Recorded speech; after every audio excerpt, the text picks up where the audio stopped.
Jesus Cristo, que é o nosso alicerce, que é a nossa rocha, aquele que nunca nos abandona, aquele que nos ama, aquele que se entregou por nós. Nós vamos dar início agora ao nosso culto doméstico das nossas casas, e o nosso objetivo é que Deus seja adorado e Deus seja glorificado. Eu quero ler com vocês Salmos de número 53. Diz assim: os tolos pensam assim: para mim Deus não tem importância. Todos são corruptos e cometem injustiças horríveis. Não há uma só pessoa que faça o bem. Lá do céu, Deus olha para a humanidade a fim de ver se existe alguém que tenha juízo, se existe uma só pessoa que o adore. Mas todos caíram, se desviando assim do caminho certo, e são igualmente corruptos. Não há mais ninguém que faça o que é direito. Não há mesmo nenhuma só pessoa. A Bíblia deixa claro que todos nós somos pecadores. Mas Deus nos ama e Deus, através de Cristo Jesus, limpa o nosso pecado. Então, neste momento, convido a você, toda a sua família, que tenha um momento de oração, de confissão, para que Deus perdoe e tenha misericórdia de nós, para que Ele limpe o nosso pecado, para que o sangue de Cristo nos purifique diante de Deus. Tenha esse momento agora de oração, de confissão de pecados.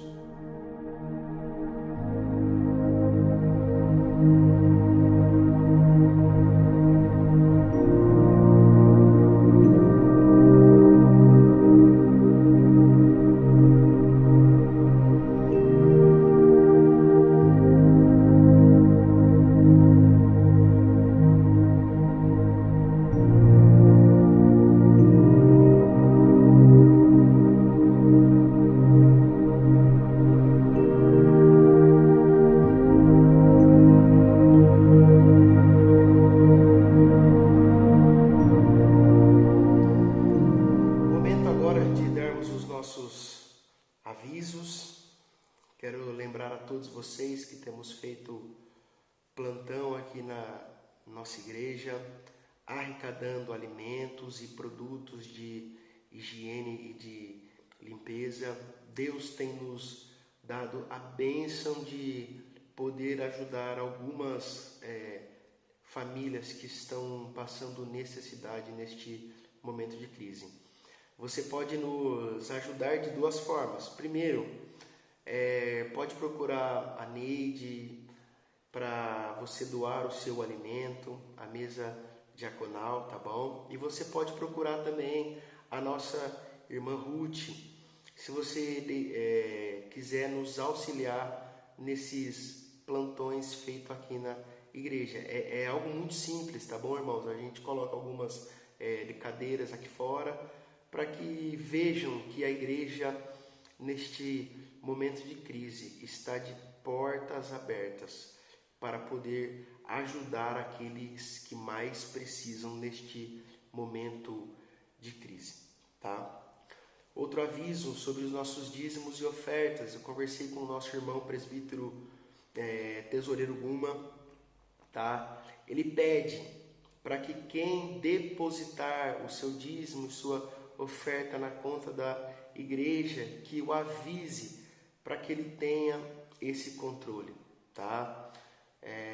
Assim, a gente pede também para que a igreja mantenha-se fiel neste momento, para que a igreja possa continuar em dia com todos os seus compromissos financeiros e podendo continuar a ajudar essas famílias que tanto necessitam, tá bom? Se você quiser então entregar o seu dízimo e a sua oferta, pode fazer através de transferência essa é a conta da igreja, tá? Ou você pode procurar o nosso irmão Tesoureiro Guma, tá bom?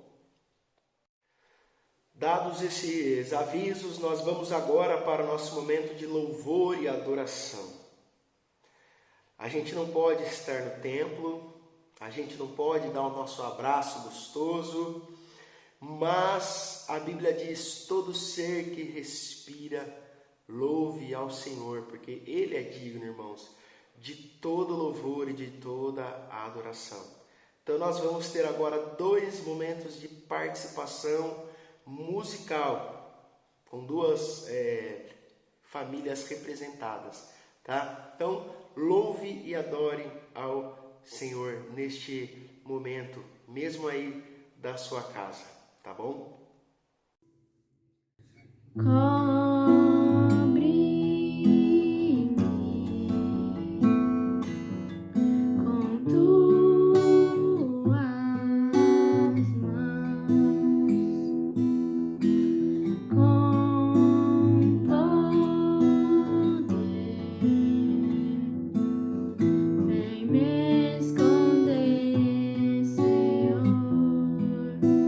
E se o trovão e o mar seguindo vem, sobre a tempestade eu voarei, sobre as águas tu também és rei.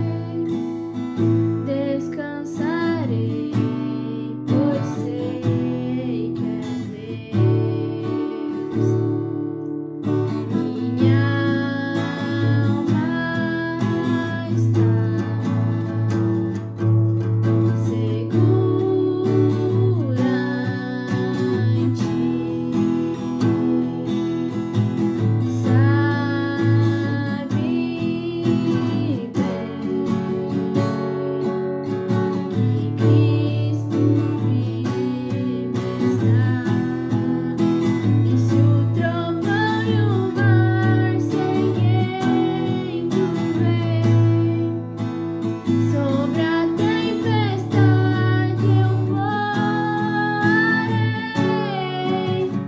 sobre as águas tu também és rei.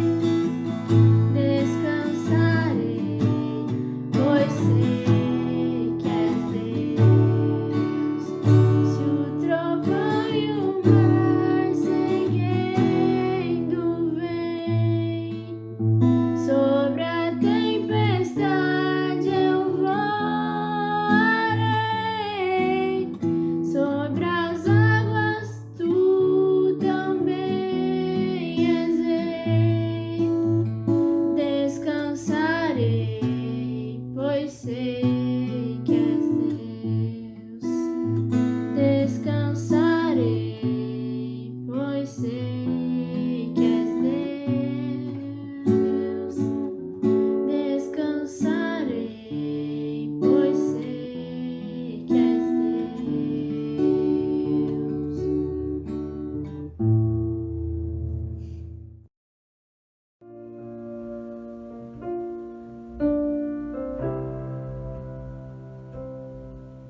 Só de ouvir tua voz e sentir teu amor, só de pronunciar o teu nome,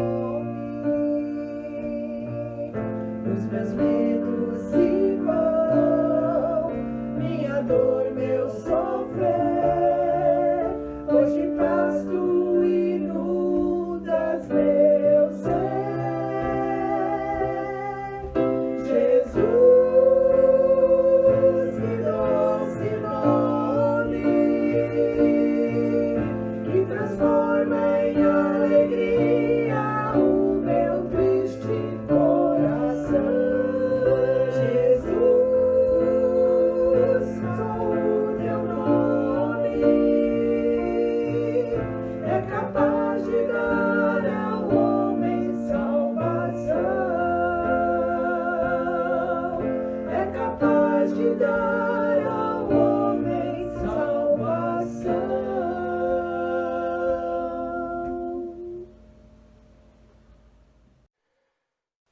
irmãos, agora que nós já louvamos e adoramos o nome do nosso Deus, vamos para o momento da palavra. O meu desejo é que tudo que saia da minha boca possa ser bênção para a sua casa e para a sua vida, e que o nome de Deus seja glorificado em todas as coisas. Nós vamos ler Êxodo, capítulo 16, do verso de 1 a 4. Êxodo, capítulo 16, do verso de 1 a 4, quando narra a história do maná e as codornizes que Deus enviou para alimentar o seu povo. Mesmo que a gente fique nesses versos de 1 a 4, a minha sugestão é que depois você leia todo esse capítulo, até para poder ele compreender melhor toda essa passagem, tá bom? Nós vamos focar aqui porque o texto é bem grande, eu quero focar nessa parte com todos vocês. Êxodo, capítulo 16, versículo de 1 ao versículo de número 4, tá?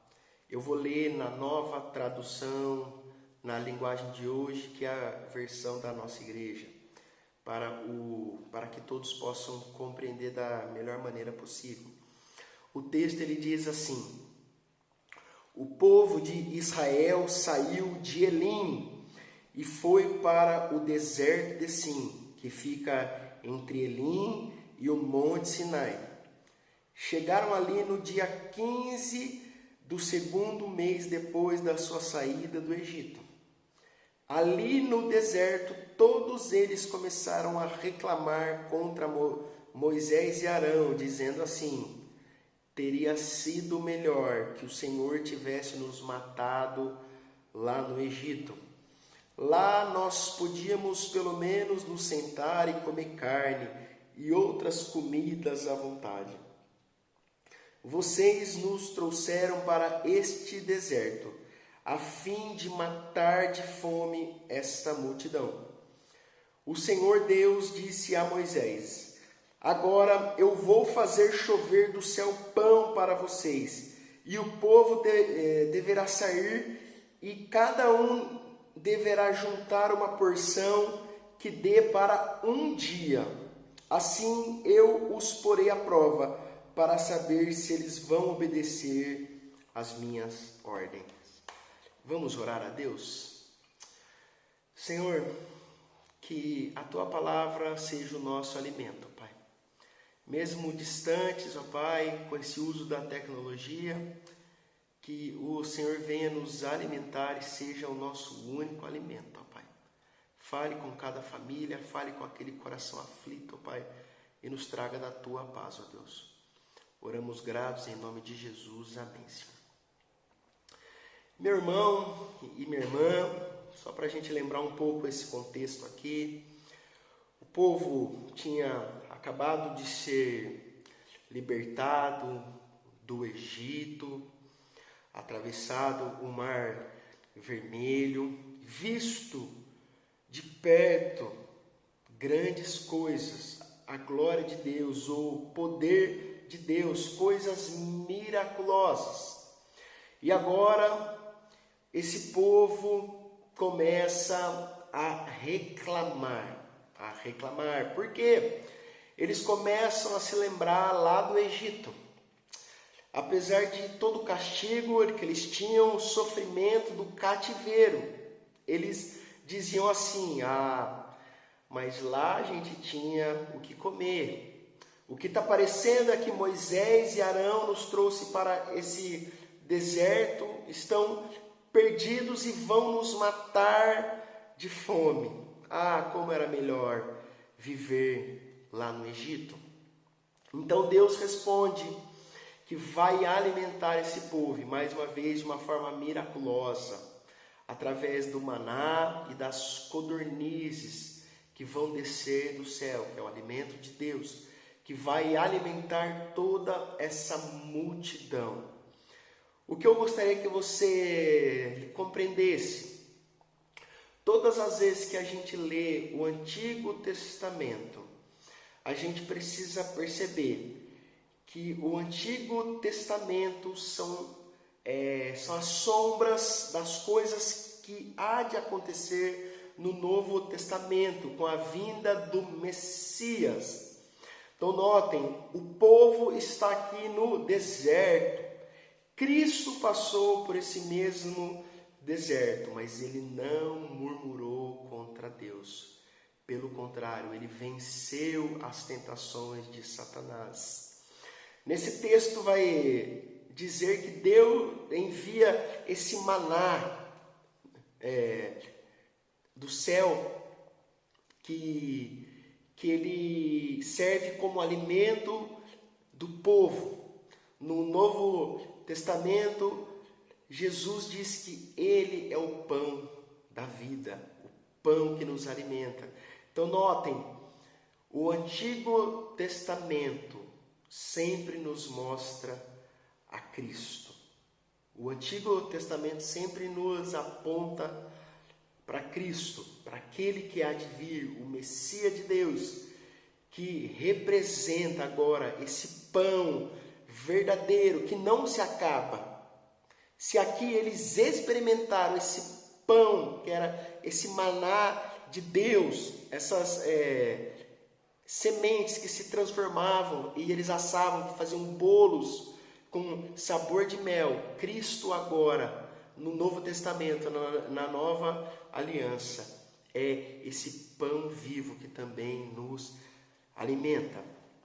Mas eu quero destacar algumas coisas aqui neste texto com você. E a primeira coisa que eu quero destacar aqui com você é no verso 2, quando diz assim: ali no deserto, todos eles começaram a reclamar contra Moisés e Arão. Sim, o povo, mesmo diante de tantas bênçãos, de ver a glória de Deus tão de perto, a Bíblia sempre mostra um povo que reclama, um povo de coração duro, um povo que parece que não confia em Deus. E muitas vezes a gente lendo aqui, a gente fala assim: nossa, mas como esse povo era ruim, que reclamava de tudo. E nós, irmãos, também somos assim. Nós temos essa mania de reclamar das coisas. Deus havia libertado eles de um cativeiro terrível, que era o cativeiro lá no Egito. Eles sofriam, eram escravos. E depois de todas as coisas que Deus fez, de abrir o mar, esse povo viu o mar se abrir. Sabe o que eles estão agora fazendo? Estão reclamando. E nós somos assim também. Quantas bênçãos que Deus nos dá, quantas dádivas celestiais que recebemos de Deus, mas volta e outra nós estamos reclamando. E pode ser que a gente leia o texto dizendo assim: ah, mas esse povo era reclamão. Mas nós somos assim também. Nós temos essa mesma característica de reclamar. E essa é uma época onde nós somos muitas vezes forçados a isso. Começar a reclamar. Onde está Deus? Eu não aguento mais essa quarentena, ficar em casa, não poder sair. Onde está Deus? Cadê Deus? Deus está no mesmo lugar onde Ele sempre esteve, desde quando lá em Gênesis Ele criava os céus e a terra através da sua palavra. Então, meu irmão, a minha primeira lição aqui: cuidado, para que nestes tempos a gente não vire esses reclamões. Essas pessoas que reclamam de tudo. Já viu gente amarga? Como é ruim lidar com gente amarga. Gente que reclama de tudo. Que nós não sejamos assim. Pelo contrário.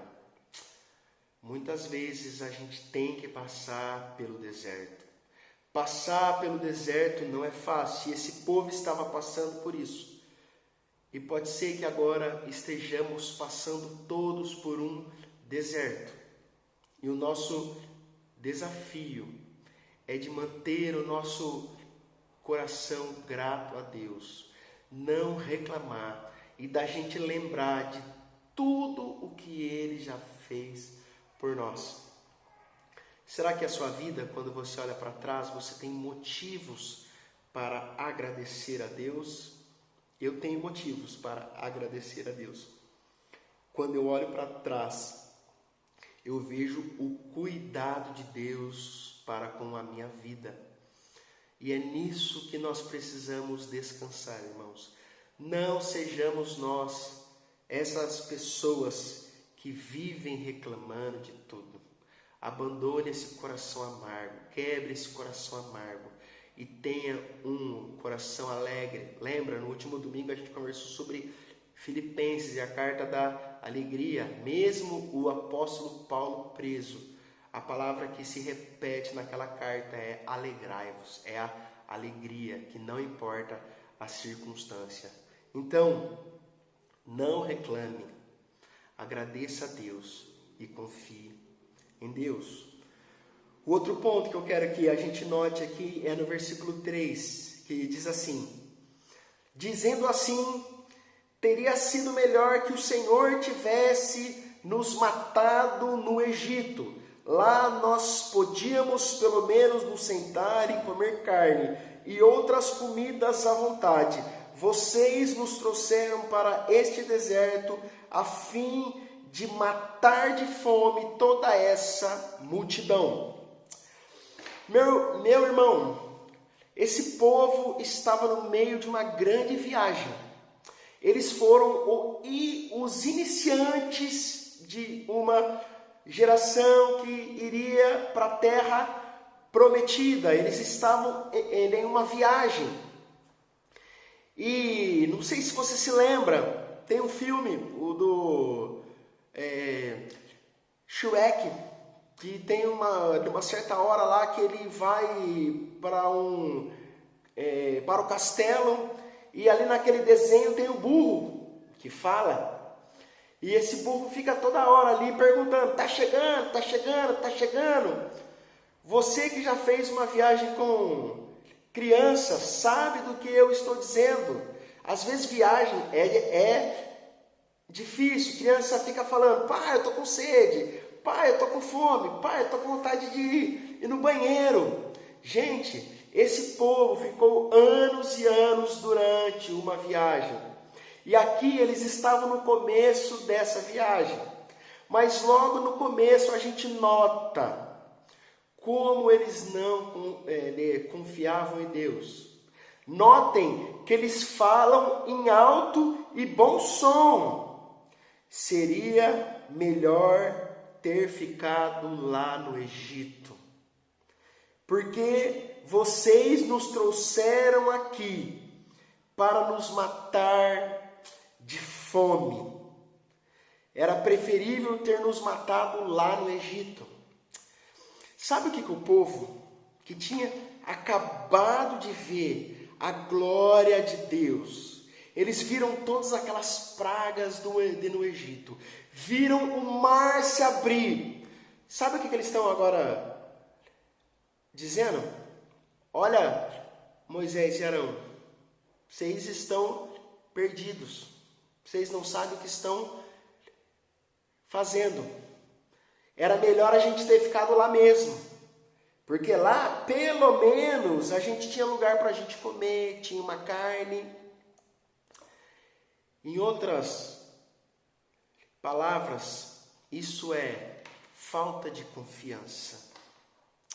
O povo não tinha a confiança de que aqueles líderes poderiam levá-los à terra prometida. E notem, que tristeza, irmãos, quando eles dizem, era preferível a gente ter ficado lá. Deus viu o sofrimento daquele povo no cativeiro. Deus viu, lá em Êxodo diz isso. Deus tira aquele povo de lá. Deus quer levar esse povo para uma terra que mana leite e mel. Mas sabe o que o povo quer? Era preferível a gente ter ficado lá mesmo. Porque eles não confiam que Deus pode suprir todas as coisas. E notem agora que eles dizem aí, vocês vão matar de fome toda essa multidão. Mas a verdade é que Deus sabe o que está fazendo, irmãos. Deus sabe. E a resposta de Deus, lá no versículo 4 diz, agora eu vou fazer chover do céu pão para vocês. Mas o que eu quero que vocês gravem, no meio do deserto, da caminhada, muitas vezes a gente acha que Deus está perdido, que Deus não sabe o que está fazendo. Muitas vezes a gente não entende os rumos que a nossa vida está tomando. Mas, meu irmão, o GPS de Deus não falha. O plano de Deus não falha. Quem falha somos nós. Quem nos engana sim, é o nosso coração. Então, segunda coisa, tome cuidado para que nesse tempo de deserto a nossa falta de confiança comece a bater no nosso coração, que Satanás comece a nos dizer, olha, Deus não sabe o que está fazendo, Deus está perdido. E a gente começa a dizer coisas contra Deus. E a gente vê depois que a ira de Deus se acende muitas vezes sobre esse povo que murmurava, que reclamava, que era um povo de dura cerviz, que era um povo que mesmo vendo todo o poder de Deus, não confiava nele. Então, o que eu quero deixar aqui com vocês nesse segundo ponto é: tome cuidado para que a falta de confiança não nos abale. Deus sabe o que está fazendo. Pode dar a impressão que tudo está um caos, que Deus perdeu o controle, mas a Bíblia sempre nos mostra o contrário. Deus está no controle de todas as coisas. Basta a gente confiar em Deus. Outro aspecto que eu quero que a gente note é no versículo 4. Olha aí o que diz. Depois que eles reclamaram, né? Então Deus vem e diz assim: o Senhor Deus disse a Moisés: agora eu vou fazer chover do céu pão para vocês, e o povo deverá sair, e cada um deverá juntar uma porção que dê para cada dia. E assim eu os porei à prova, para saber se eles vão obedecer às minhas ordens. Se você ler todo este capítulo, vai lhe mostrar as ordens de Deus.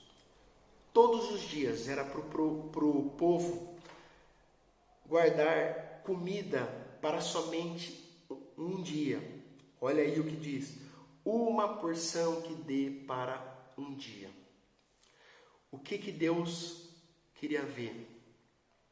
Será que de fato esse povo confia em mim?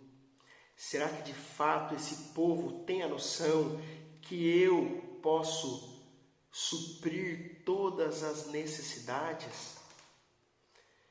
E se você ler um pouco mais à frente, tem gente que não confia em Deus. E quando Deus dá o maná, eles vão lá e guardam mais. Porque vai que Deus falha amanhã. E sabe o que acontece?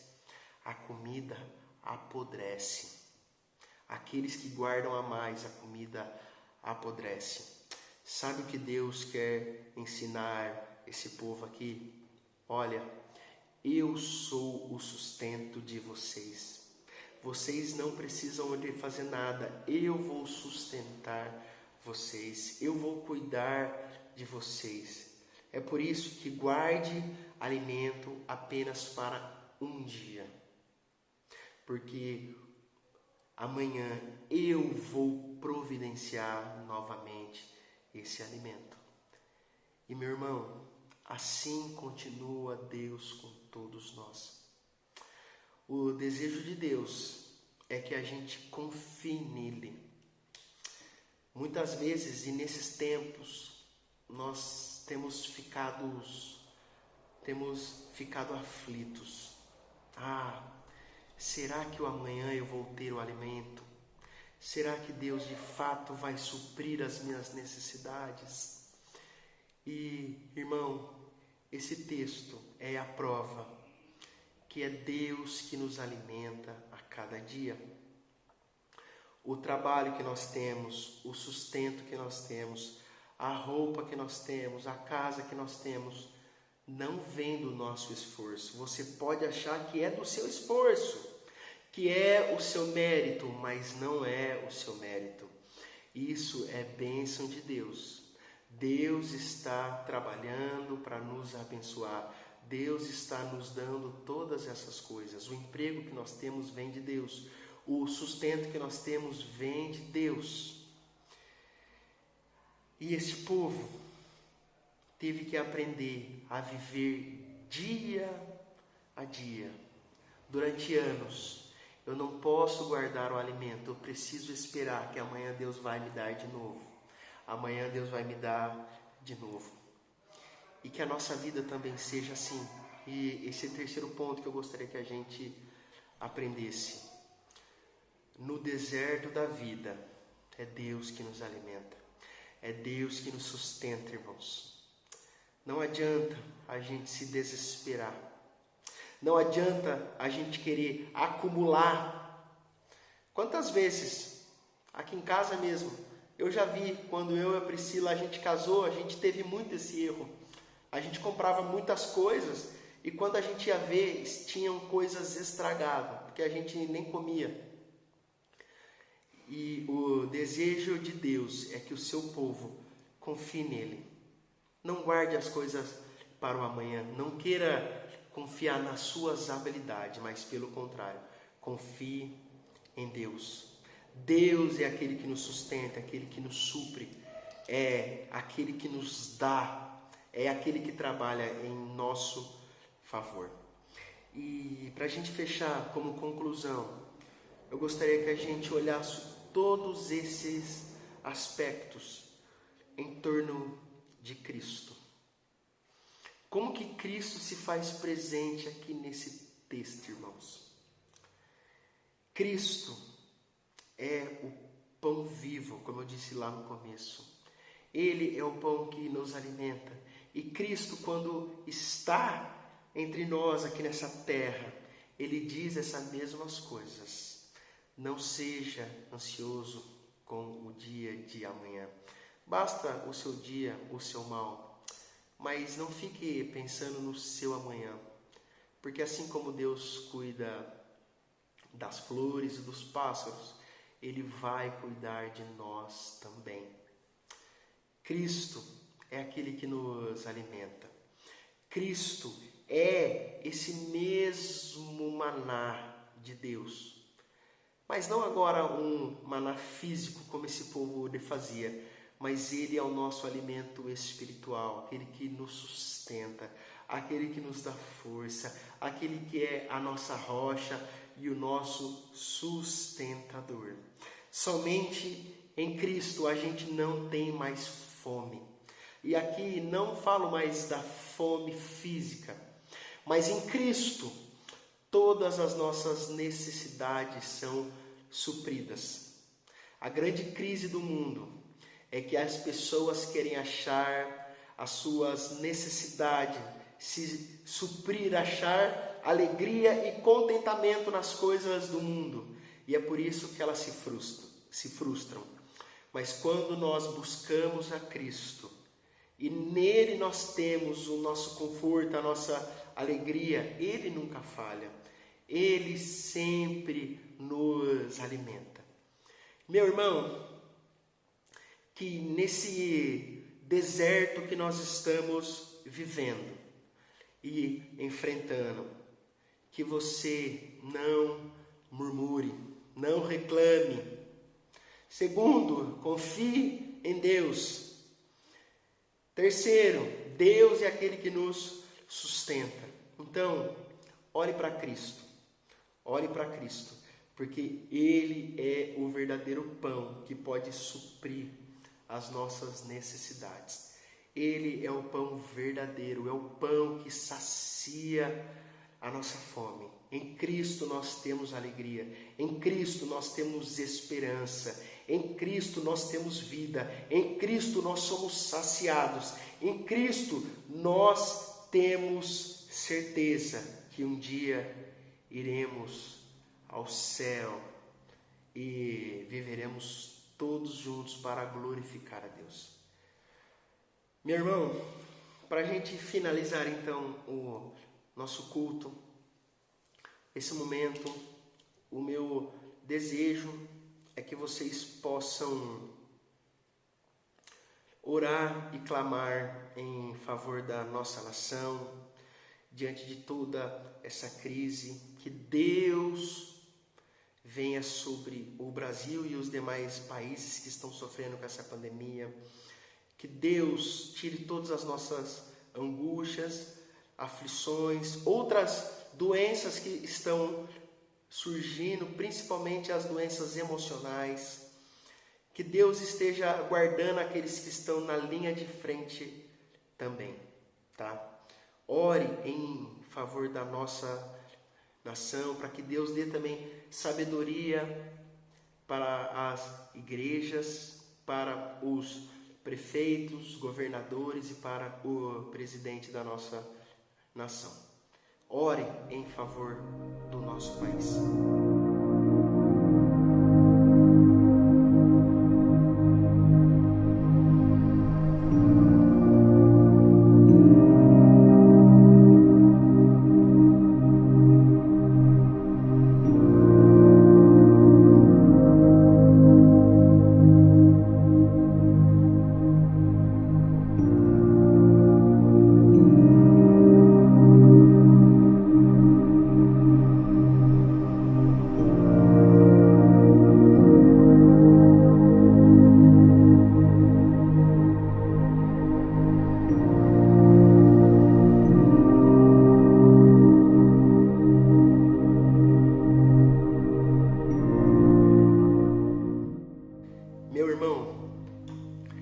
Que a graça e a salvação e a bondade de Deus esteja sobre sua casa. Que o consolo do Espírito Santo esteja sobre sua família, sobre suas aflições, sobre seus medos. Que a paz de Cristo reine sobre todos vocês, hoje e sempre. Amém. Que Deus te abençoe, meu irmão.